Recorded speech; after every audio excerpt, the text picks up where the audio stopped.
बिस्मिल्लाहिर्रहमानिर्रहीम। मैं हूं रफ़ीक बलोच। आप देख रहे हैं रफ़ीक बलोच ऑफिशियल यूट्यूब चैनल। तो दोस्तों, हमारी हुकूमत जो सहाफ़त की बड़ी अलमबरदार बनती थी और हमारे वज़ीर आज़म कहा करते थे कि जो है ना, मैं जो है सहाफ़ियों के हकूक़ का हामी हूँ और मैं इज़हार राय की आज़ादी का हामी हूँ। तो उसका जो है ना, वैसे तो हर मामले के ऊपर इसका यू टर्न साबित हुआ है और हर मामले के अंदर हमारे इमरान खान साहब जो है ना, वो एक्सपोज़ हुए हैं। तो सहाफ़त के बारे में भी पहले जो आपने सुना ही होगा, बहुत सारे सहाफ़ियों को सिर्फ़ उनकी इज़हार राय की वजह से, उनकी सोच की वजह से और उनके बोलने के अंदाज़ की वजह से टेलीविज़न से हटाया गया, उनकी नौकरियाँ छीनी गईं।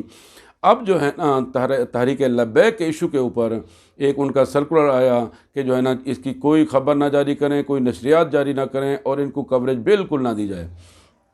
तो बोल न्यूज़ को जो है ना, सबसे पहले इसका शिकार बनाया गया है। आज़ादी सहाफ़त पर एक और हमला किया गया है और बोल न्यूज़ की नशरियात जो है ना, वो बंद कर दी गई हैं। अब बोल न्यूज़ का कसूर क्या है कि तहरीक लब्बैक की वो एक्टिविटीज़ दिखा रहा था, सच दिखा रहा था, तो उसकी आवाज़ बंद कर दी। वही तहरीक लब्बैक जो पहले इनके लिए अच्छी थी, जब नवाज़ शरीफ की हुकूमत थी, पहले तो ये खुद डिमांड करते थे जो है ना, मीडिया वालों से कि इनकी नशरियात को जारी रखो, दिखाओ। अब सारा आलम उस वक्त जो है ना, वो चेयरमैन था इसका, तो उसको कहा गया कि इनकी नशरियात दिखाएं। लेकिन अब वही तहरीक लब्बैक अब बुरी हो गई है, क्योंकि अब इमरान खान साहब की हुकूमत है। तो वो अलग इशू है तहरीक लब्बैक का, उनका एक्शन या उसका दिखाना ना दिखाना। लेकिन हुकूमत को कम अज़ कम सहाफ़त के मामले में, सहाफ़ी के मामले में, टेलीविज़न चैनल के मामले में जो है ना, ऐसी जो कदगने नहीं लगानी चाहिए, ऐसी मिसाल कायम नहीं करनी चाहिए जो कल को इनको पछताने का बायस बनना पड़े। सच ना दबता है ना दबाया जा सकता है। ये कुछ देर के लिए आपकी ज़हनी सेटिस्फेक्शन तो हो सकती है, आप अपने आप को इत्मीनान तो दिला सकते हैं, लेकिन चैनल कभी बंद नहीं होते।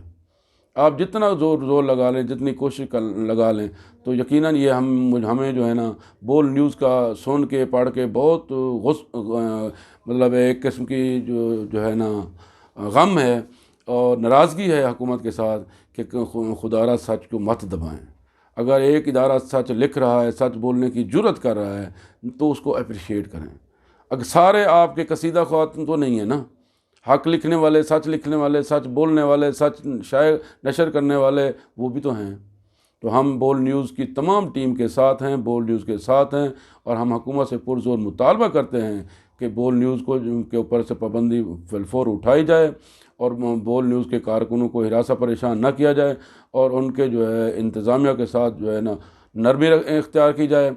उनका कोई कसूर नहीं है। इजहार राय का हक़ हमें कानून देता है, आइन देता है और जिसके आप और हम जो है ना, वो पाबंद हैं और ये पाबंदी लगाने वाले भी उसके पाबंद हैं। तो लिहाजा इंशाअल्लाह बोल न्यूज़ दोबारा शाया होगा, नशर होगा, अपनी नशरियात शुरू करेगा। तो इस दुआ के साथ कि अल्लाह ताला उसको अपनी अमान में रखे। ढेर सारी लाखों करोड़ों दुआओं के साथ वस्सलाम।